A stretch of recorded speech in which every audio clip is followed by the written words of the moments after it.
Picture this. Your grant was approved, the project is finished, you submitted your claim, and the funds came through. Then, weeks later, a letter arrives saying your project has been selected for an audit, a verification, or a site visit. For many owners, that one word, audit, sets off a small wave of panic. But an audit is a normal part of how public funding works, and for a business that did things properly, it is far closer to a formality than a threat. So in the next few minutes, we will take the fear out of it and walk through what an audit is, what it looks at, and how a little ordinary record keeping turns it into a non-event. One note before we begin, this channel is educational only. We are not a government agency.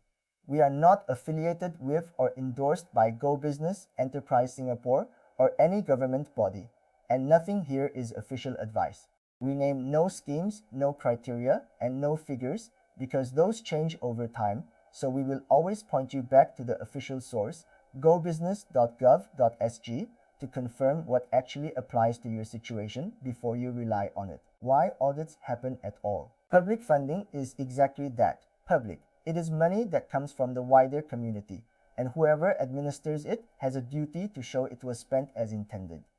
Audits and verifications are simply how that duty is met. They are not a sign that anyone suspects you personally. They are a routine check that the system is working and the money is doing its job. It is accountability, and accountability is what keeps the whole arrangement trustworthy. What a verification actually is. An audit or verification is, at heart, a check that what happened in reality matches what you described in your claim. Someone reviews your project, sometimes on paper and sometimes by coming to see it in person on a site visit, and confirms the story your paperwork tells is true. That is really all it is. It is not an investigation designed to trip you up. It is someone comparing what you claimed against the evidence you can show. It is a comparison, not an interrogation. Nothing to fear if you did it properly. Here is the reassurance worth holding onto. If your project genuinely happened, if the costs you claimed were real, and if you kept the ordinary documents any business keeps anyway, then an audit has nothing to find because there is nothing wrong. The anxiety people feel usually comes not from having done something bad, but from a fear that they cannot prove they did something good. That the work was real, but the paperwork is scattered. The businesses that find audits stressful are rarely the dishonest ones, they are the disorganized ones.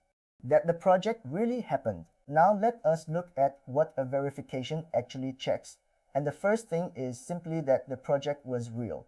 Whatever the funding supported, a piece of equipment, a system, a piece of work, they want to confirm it actually took place.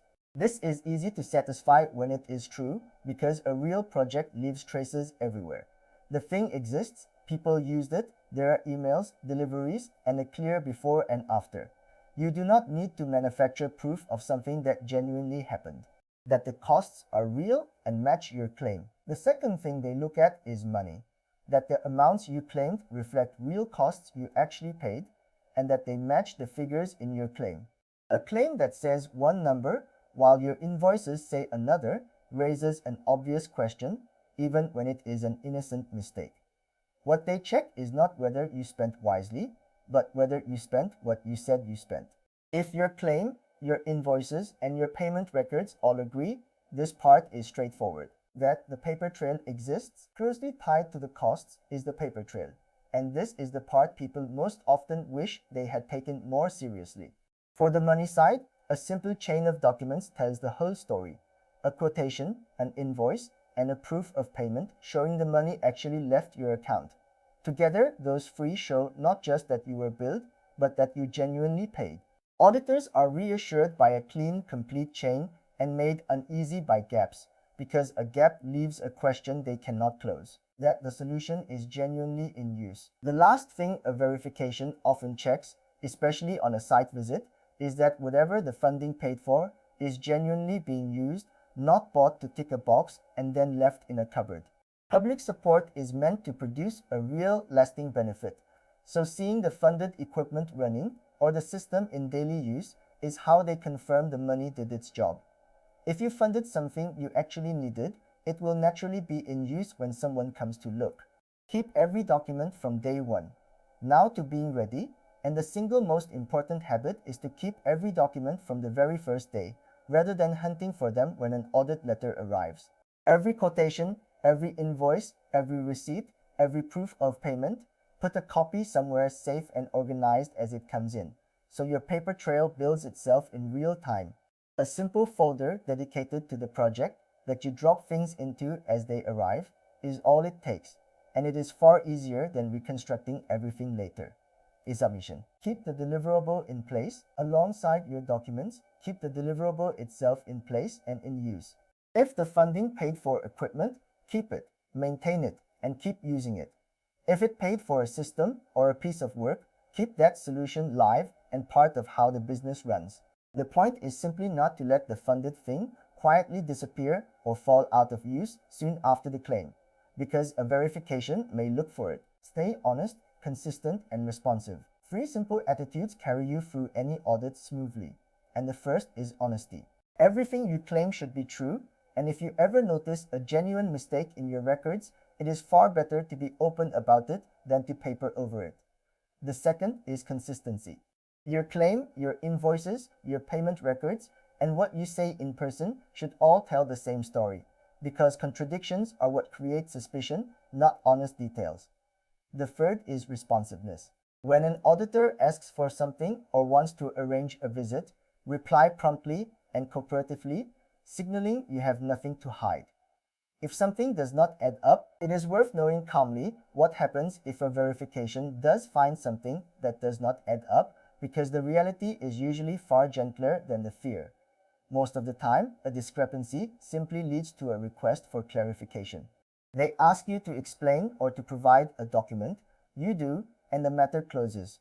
Only in more serious cases, where costs were claimed that were never incurred or the project was not really carried out, does it escalate toward returning funds. A closing thought. So here is the calm view to carry away.